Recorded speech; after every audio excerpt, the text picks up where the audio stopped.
Top ട്യൂഷന്റെ geography ട്യൂട്ടോറിയലിലേക്ക് എല്ലാവർക്കും സ്വാഗതം.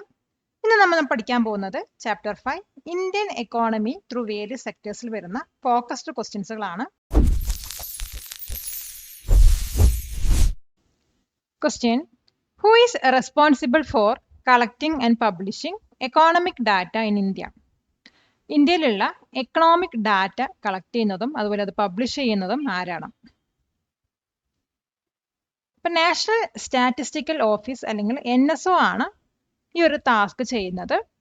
ഇത് വന്നിട്ട് ഒരു ഗവൺമെന്റ് ഓർഗനൈസേഷൻ ആണ്. ഫോം ചെയ്തത് 2019 CSOയും അതുപോലെ NSSOയും കൂടെ മെർജ് ചെയ്തിട്ടാണ് NSO ഫോം ചെയ്തിരിക്കുന്നത്.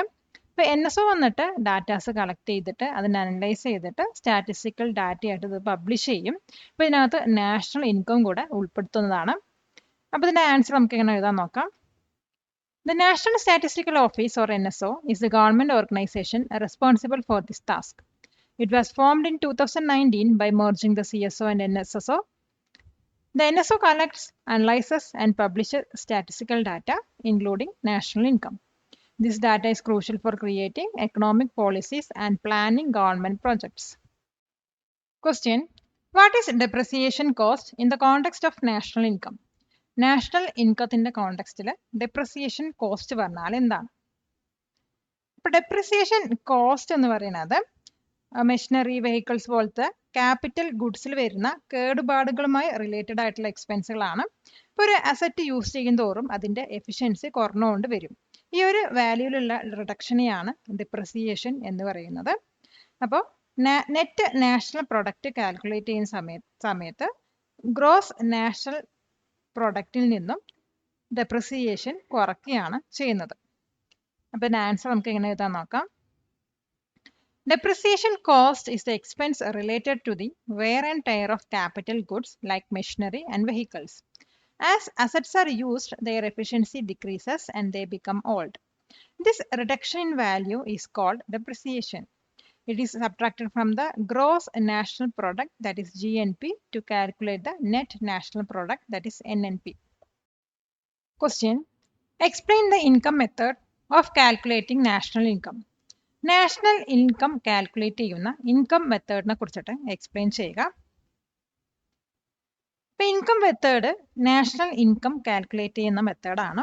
അപ്പൊ ഇതിനകത്ത് ലാൻഡ്, ലേബർ, ക്യാപിറ്റൽ, ഓർഗനൈസേഷൻ പോലെയുള്ള എല്ലാ പ്രൊഡക്ഷൻ ഫാക്ടേഴ്സും ജനറേറ്റ് ചെയ്യുന്ന ഇൻകത്തിന് ആഡ് ചെയ്തിട്ടാണ് നാഷണൽ ഇൻകം കാൽക്കുലേറ്റ് ചെയ്യുന്നത്. അപ്പൊ ഈ ഇൻകംസ് എന്ന് പറയുന്നത് റെന്റ് ആവാം, വേജസ് ആവാം, ഇൻട്രസ്റ്റ് ആവാം, അല്ലെങ്കിൽ പ്രോഫിറ്റ് ഒക്കെ ആവാം. അപ്പൊ ഇതിന്റെ ആൻസർ നമുക്ക് എങ്ങനെ എഴുതാൻ നോക്കാം. The income method calculates national income by adding up all the incomes generated from the factors of production. These factors are land, labor, capital, and organization. The incomes are in the form of rent, wages, interest, and profit. This method helps to show how the national income is distributed among these factors. Question: Explain the expenditure method of calculating national income.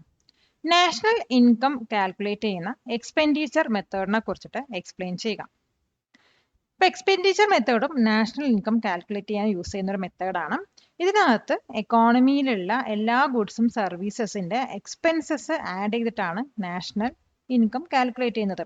അപ്പൊ ഇതിനകത്ത് വരുന്ന expenses എന്ന് പറയുന്നത് consumption expenditure, അതുപോലെ investment expenditure, government expenditure എന്നൊക്കെയാണ്.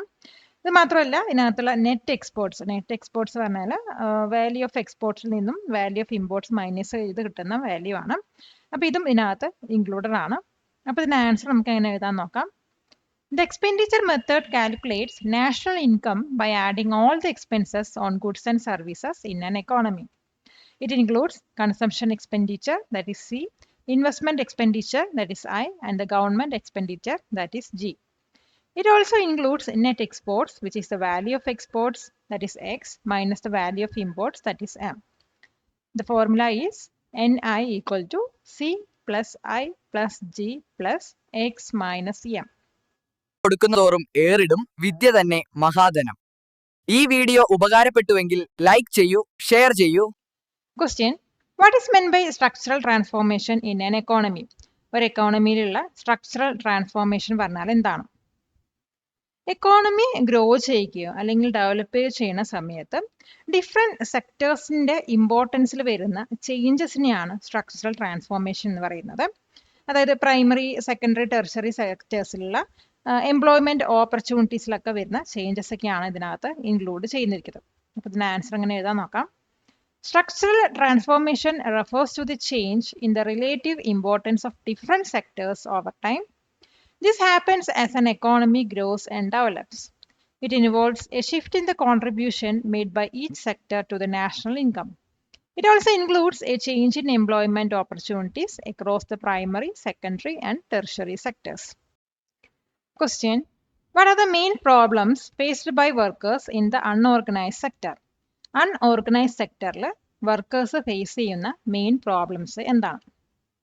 ഇപ്പോൾ unorganised സെക്ടറിൽ വന്നിട്ട് വർക്കേഴ്സ് ഫേസ് ചെയ്യുന്ന മെയിൻ പ്രോബ്ലംസ് എന്ന് പറയുന്നത് ഒന്ന് ലോ വേജസും പിന്നെ വന്നിട്ട് ലോങ് വർക്കിംഗ് ഹവേഴ്സും ആണ്. അപ്പോൾ ഇത് മാത്രമല്ല, അവർ വർക്ക് ചെയ്യുന്ന ഏരിയ പറയുന്നത് അൺസേഫ് ആയിട്ടുള്ള കണ്ടീഷനുള്ള സ്ഥലമായിരിക്കും. അതുപോലെ തന്നെ ജോബ് സെക്യൂരിറ്റി ഒന്നും ഇവർക്ക് ഉണ്ടാവുകയില്ല. പിന്നെ പെയ്ഡ് ലീവ്, ഹെൽത്ത് കെയർ, അതുപോലെ ഓൾഡ് ഏജ് പ്രൊട്ടക്ഷൻ പോലെയുള്ള ബെനിഫിറ്റ്സ് ഒന്നും അൺഓർഗനൈസ്ഡ് സെക്ടേഴ്സിന് ഉണ്ടാവുന്നതായിരിക്കില്ല. ഇത് വന്നിട്ട് ബാക്ക്വാർഡ്നെസ്സും അതുപോലെ തന്നെ സോഷ്യോ എക്കണോമിക് ഇൻഈക്വാലിറ്റിക്കും ലീഡ് ചെയ്യും. അപ്പോൾ ഇതിന് ആൻസർ എങ്ങനെ വിശദീകരിച്ച് എഴുതാൻ നോക്കാം. Workers in the unorganised sector face many problems like low wages and long working hours. They often work in unsafe conditions and lack job security. They do not have benefits like paid leave, health care, or old age protection. These issues lead to backwardness and socio-economic inequality. Question: what is the Code on Social Security 2020? Social Security Code 2020 പറഞ്ഞാൽ എന്താണ്? എല്ലാ എംപ്ലോയീസിനും social security ensure ചെയ്യാൻ വേണ്ടിയിട്ട് ഉണ്ടാക്കിയ ഒരു law ആണ് code on social security 2020 എന്ന് പറയുന്നത്. അപ്പോൾ ഇതിനകത്ത് ഓർഗനൈസ്ഡും അതുപോലെ തന്നെ അൺഓർഗനൈസ്ഡ് ആയിട്ടുള്ള വർക്കേഴ്സിനെയൊക്കെയാണ് ഇൻക്ലൂഡ് ചെയ്തിരിക്കുന്നത്. അത് മാത്രമല്ല ഹെൽത്ത് ഇൻഷുറൻസ്, മെറ്റേണൽ ബെനിഫിറ്റ്സ്, അതുപോലെ ഓൾഡ് ഏജ് പ്രൊട്ടക്ഷൻ പോലെയുള്ള എല്ലാ ബെനിഫിറ്റ്സും ഇതിനകത്ത് പ്രൊവൈഡ് ചെയ്യുന്നുണ്ട്. പിന്നെ സെൽഫ് എംപ്ലോയ്ഡ് പീപ്പിളും ഡെയിലി വേജ് വാങ്ങിക്കുന്ന വർക്കേഴ്സ്, അതുപോലെ തന്നെ ഗിഗ് പ്ലാറ്റ്ഫോം വർക്കേഴ്സ് ഒക്കെ ഇതിനകത്ത് ഇൻക്ലൂഡഡ് ആണ്. അപ്പോൾ ഇതിൻ്റെ ആൻസർ നമുക്ക് എങ്ങനെ എഴുതാൻ നോക്കാം. The Code on Social Security 2020 is a law made to ensure social security for all employees. It covers workers in both the organized and unorganized sectors. It provides benefits like health insurance, maternity benefits, and old age protection. It also includes self-employed people, daily wage workers, and gig platform workers. Join Top Tuition Center today to achieve excellent success through small batch-sized tuition classes for high school students. Question: who are gig platform workers? Gig platform workers എന്ന് പറയുന്നത് ആരാണ്? ഇപ്പോൾ gig platform workers എന്ന് പറയുന്നത് ടെമ്പററിയും അതുപോലെ തന്നെ flexible ജോബ്സിൽ work ചെയ്യുന്ന ആളുകളാണ്. അപ്പോൾ ഇവർ ട്രഡീഷണൽ ആയിട്ടുള്ള എംപ്ലോയർ റിലേഷൻഷിപ്പിൻ്റെ പുറത്ത് നിന്നിട്ടായിരിക്കും വർക്ക് ചെയ്യുന്നത്. ഇവർക്ക് സ്പെസിഫിക് ടാസ്കിനാണ് പേയ്മെൻറ്റ് നൽകുന്നത്. എക്സാമ്പിളായിട്ട് പറയുകയാണെങ്കിൽ ഫ്രീലാൻസേഴ്സ്, അതുപോലെ തന്നെ independent contractors, online food delivery workers ഒക്കെയാണ്. അപ്പോൾ ഇതിൻ്റെ ആൻസർ നമുക്ക് ഇങ്ങനെ വിശദീകരിച്ച് എഴുതാൻ നോക്കാം. Gig platform workers are people who work on temporary and flexible jobs. They work outside the traditional employer-employee relationship and are paid for specific tasks. They have contracts with companies for short-term work. Examples include freelancers, independent contractors, and online food delivery workers. Question: what is the economic territory of a country? ഒരു കൺട്രിയുടെ economic territory പറഞ്ഞാൽ എന്താണ്? ഒരു രാജ്യത്തിൻ്റെ ഗവൺമെൻറ്റിന് അവരുടെ economic activities free ആയിട്ട് perform ചെയ്യാൻ കഴിയുന്ന ജിയോഗ്രഫിക്കൽ ഏരിയനെയാണ് എക്കണോമിക് ടെറിട്ടറി എന്ന് പറയുന്നത്. അപ്പോൾ ഇതിനകത്ത് ലാൻഡ്, എയർ സ്പേസ്, അതുപോലെ തന്നെ ടെറിട്ടോറിയൽ വാട്ടേഴ്സ് ഒക്കെ ഇൻക്ലൂഡ് ആണ്. അത് മാത്രമല്ല മറ്റ് കൺട്രീസിലുള്ള എംബസീസും അതുപോലെ തന്നെ ഹൈ കമ്മീഷൻസും ഇതിന് ഇൻക്ലൂഡഡ് ആണ്. പിന്നെ വന്നിട്ട് കൺട്രീനകത്തുള്ള ഫോറിൻ എംബസീസ് ഇതിനകത്ത് ഇൻക്ലൂഡഡ് അല്ല. അപ്പോൾ ഇതിന് ആൻസർ നമുക്ക് എങ്ങനെ എഴുതാൻ നോക്കാം.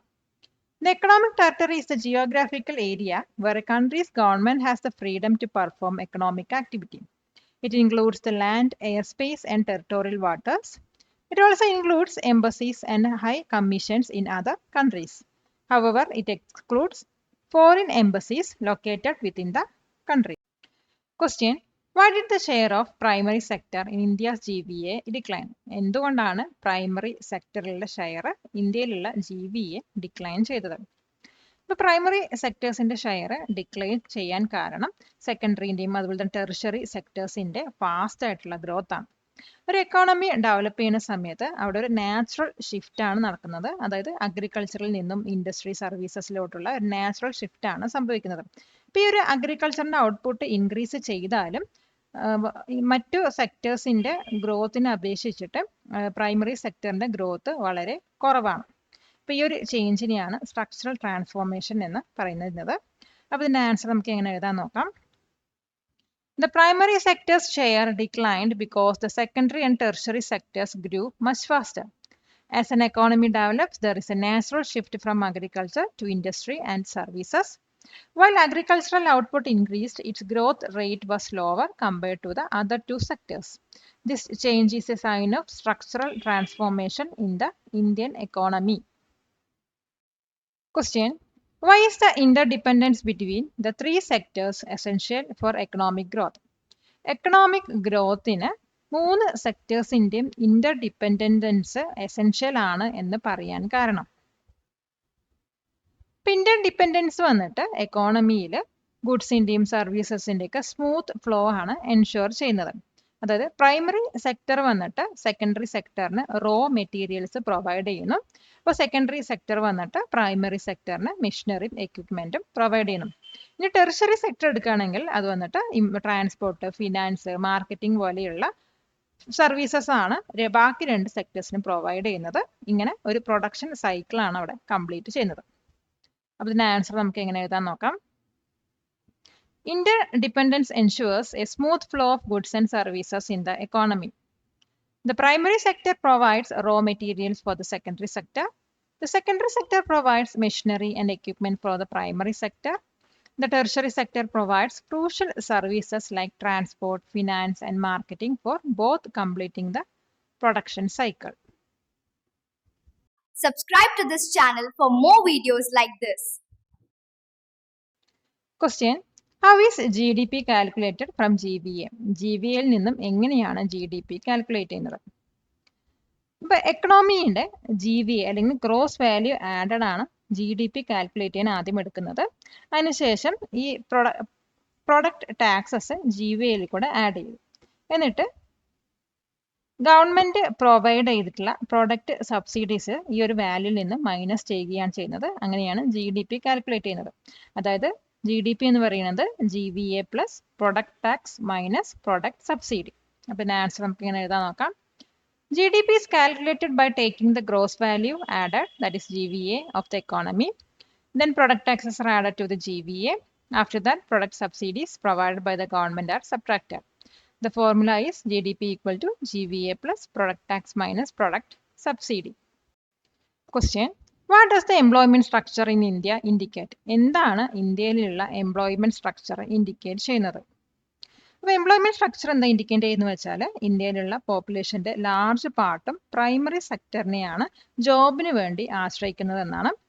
അപ്പോൾ ഇത് മെയിനായിട്ട് ഹൈലൈറ്റ് ചെയ്യുന്നത് അഗ്രികൾച്ചറിന് പുറമെ മറ്റ് ജോബ് ഓപ്പർച്യൂണിറ്റീസ് ക്രിയേറ്റ് ചെയ്യാനുള്ള ആവശ്യകതയാണ്. അതുമാത്രമല്ല പ്രൈമറി സെക്ടറിൽ നിന്നും സെക്കൻഡറി സെക്ടറിലേക്കും അതുപോലെ ടെറിഷറി സെക്ടറിലോട്ടുള്ള എംപ്ലോയ്മെന്റ് ഷിഫ്റ്റിംഗ് ട്രെൻഡും ഇതിനകത്ത് ഷോ ചെയ്യുന്നുണ്ട്. അപ്പോൾ ഇതിന്റെ ആൻസർ നമുക്ക് ഇങ്ങനെ വിശദീകരിച്ച് എഴുതാൻ നോക്കാം. The employment structure indicates that a large part of the population is still dependent on the primary sector for jobs. However, it also shows a positive trend of employment shifting towards secondary and tertiary sectors. This shift suggests that the economy is diversifying. But it also highlights the need to create more jobs outside of agriculture. Question. Give 2 examples of how the knowledge-based sector is being promoted in Kerala. കേരളത്തെ എങ്ങനെയാണ് knowledge based sector promote ചെയ്യുന്നത് അതിനുള്ള 2 example എഴുതുക. ഇപ്പൊ കേരളത്തിലുള്ള government വന്നിട്ട് knowledge based sector promote ചെയ്യാൻ വേണ്ടിയിട്ട് സ്പെഷ്യൽ പാർക്സ് എസ്റ്റാബ്ലിഷ് ചെയ്തിട്ടുണ്ട്. അതിന് എക്സാമ്പിളായി പറയുകയാണെങ്കിൽ തിരുവനന്തപുരത്തുള്ള ടെക്നോ പാർക്ക്, അതുപോലെ കൊച്ചിയിലുള്ള ഇൻഫോ പാർക്ക് ഒക്കെയാണ്. അപ്പൊ ഈ പാർക്സിൽ വന്നിട്ട് IT അതുപോലെ തന്നെ ടെക്നോളജി കമ്പനീസിനൊക്കെ ഗ്രോ ചെയ്യാൻ ആവശ്യമുള്ള ഗുഡ് എൻവിറോൺമെന്റും അതുപോലെ തന്നെ ഇൻഫ്രാസ്ട്രക്ചറൊക്കെയാണ് പ്രൊവൈഡ് ചെയ്യുന്നത്. അപ്പോൾ ഇതിന്റെ ആൻസർ നമുക്ക് എങ്ങനെ എഴുതാൻ നോക്കാം. The government of Kerala has established special parks to promote the knowledge-based sectors. Techno Park in Thiruvananthapuram is one example. Info Park in Kochi is another example. These parks provide infrastructure and a good environment for IT and technology companies to grow. Question: What is a net national product or NNP? Net national product അല്ലെങ്കിൽ NNP പറഞ്ഞാൽ എന്താണ്? ഇപ്പം net national product derive ചെയ്യുന്നത് gross national പ്രൊഡക്റ്റിൽ നിന്നാണ്. ഇതെങ്ങനെ calculate ചെയ്യുക വെച്ചാൽ GNPയിൽ നിന്നും ഡെപ്രിസിയേഷൻ കോസ്റ്റ് സബ്ട്രാക്ട് ചെയ്തിട്ടാണ്. ഇപ്പം NNPന് വന്നിട്ട് ഒരു കൺട്രിയുടെ ആനുവൽ എക്കണോമിക് ഔട്ട്പുട്ടിനെ ഷോ ചെയ്യുന്ന ഒരു അക്യുറേറ്റ് മെഷറായിട്ടാണ്. അപ്പോൾ ഇതിൻ്റെ ആൻസർ നമുക്ക് ഇങ്ങനെ വിശദീകരിച്ച് എഴുതാൻ നോക്കാം. Net national product or NNP is derived from the gross national product or GNP. It is calculated from subtracting the depreciation cost from the GNP.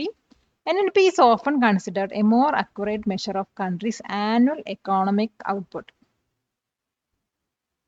It reflects the net production of goods and services after accounting for capital consumption. Palakkad നിവാസികളെ ഞങ്ങളുടെ class room ട്യൂഷനിലേക്ക് സ്വാഗതം ചെയ്യുന്നു. മറ്റൊരു വീഡിയോയുമായി വീണ്ടും കാണാം.